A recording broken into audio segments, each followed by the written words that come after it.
Socialist TD Mick Barry has indirectly called 80% of Irish people racist and tried to overturn their democratic will just for disagreeing with him on the issue of birthright citizenship. What a stunning and brave political strategy. This is Ben Scallan and you're watching Gript Media.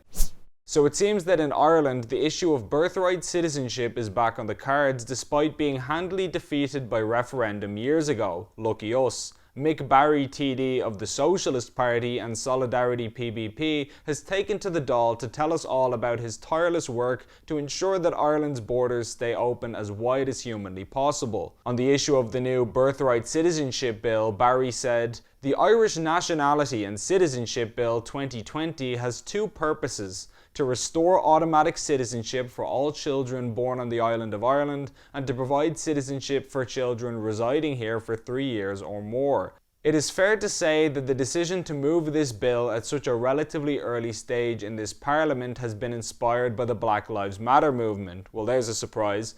The bill will reverse the legislation enacted in 2005 on foot of the 2004 citizenship referendum, which was, in my opinion, a racist referendum, and it aims to provide security of rights for thousands of young people growing up in this country undocumented. Now, as we know, undocumented is just a nice euphemism for illegal. It's just a manipulative word game that leftists use to try and control language.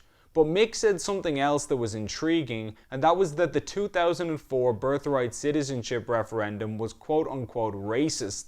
Apparently, according to Mick, even discussing common sense border control in our country is an example of hate and xenophobia. We shouldn't even have voted on it one way or the other. Now, for those that don't know, birthright citizenship is a policy which says that anyone born on the island of Ireland is automatically entitled to citizenship regardless of the immigration status of their parents. So, for example, if a pregnant illegal immigrant sneaks into the country breaking Irish law in the process and then gives birth to a child shortly after, that child is automatically an Irish citizen just by virtue of being born here. They don't have to have any of the other requirements.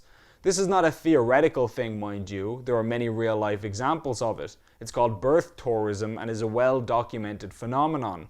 For example, back in 2000, when Ireland still had birthright citizenship in our constitution, there was a case of a Chinese woman named Man Chen who was temporarily living in the UK but wanted to move there permanently. Chen moved to Belfast, where she gave birth to a child, and because the child was born on the island of Ireland, they were automatically granted Irish citizenship. Now, as the mother of an EU citizen, she was allowed to live in the UK as a permanent resident. In other words, the whole thing is a racket. If you want to try to have a country with no borders, this policy is how you would do it. It's so open to exploitation and abuse. And that is why in 2004, when we had a constitutional referendum on it, the Irish people in their wisdom voted against it by a staggering 79%, making it one of the most overwhelmingly decisive referenda in Irish history.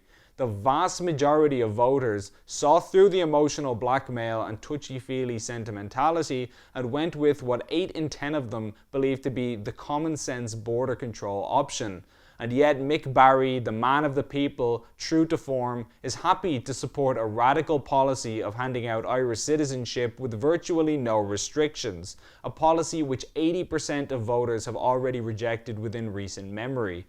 Trust a socialist to disregard the will of the common proles, eh?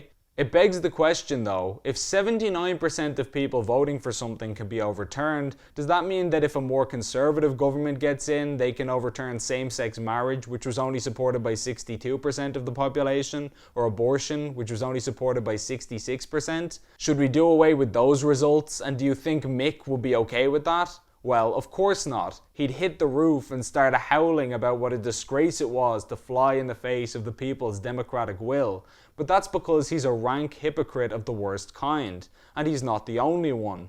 Mick is only the latest politician who has supported overturning this result. Many leaders have advocated for this in recent years, from Sinn Féin to the Greens to PBP and so on. We should all ask ourselves, if 80% of people voting for something isn't enough for these leaders to respect the people's will, then what is? Please like and share this video, and if you enjoyed it, please consider signing up for a monthly donation via the link on screen to help us continue producing content like this. Alternative media like Gript needs all the assistance it can get, and every donation goes a long way. As always, thanks for watching.